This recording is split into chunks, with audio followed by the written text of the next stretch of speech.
बांग्लादेशी अनुप्रवेशकारी को रोकने action मोड्रे Odisha police सरकार पक्षर ओडिशा सीमांत जिला गुड़ी को हाई अलर्ट रखा एने सामुद्रिक पुलिस पक्षर विभिन्न माछधरा जेटी मानक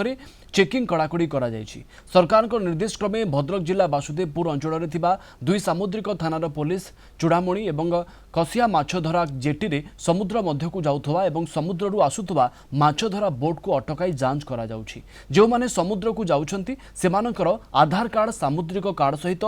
बोट्र कागजपत्र जांच करा जाउछि। सेमानकू सचेतन करा जाउछि। जदि समुद्र मध्यरे अन्य देशर पताका लागिथिबा बोट देखिबाकू पाइले तुरंत जणाइबाकू कहिबा सहित संदेह हेउथबा मत्स्यजीवी को देखिले तुरंत निकटस्थ थाना किंबा बोट संघ को जणाइबे बोली मत्स्यजीवी मानकू सचेतन करा जाइछि। पुलिस बाबू मैंने बहुत राति दिन कर चेकिंग करते आम भी लोकालिटी लोक हिसाब से जेहेतु आम बांग्लादेशी मैंने पशिजे आम निजे भी सतर्क रोचु जिते देखा पड़ो पुलिस को साहाय्य करूँ कहूँ एवं कमी आम देशर प्रवेश न करने आम भी आम जो बोट लोक मैंने जाइए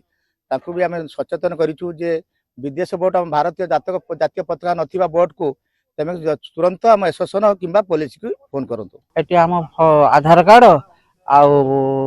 बोट लाइसेंस सब देखिले देखिए आम आसीनु फिशिंग जिमु बांग्लादेश रु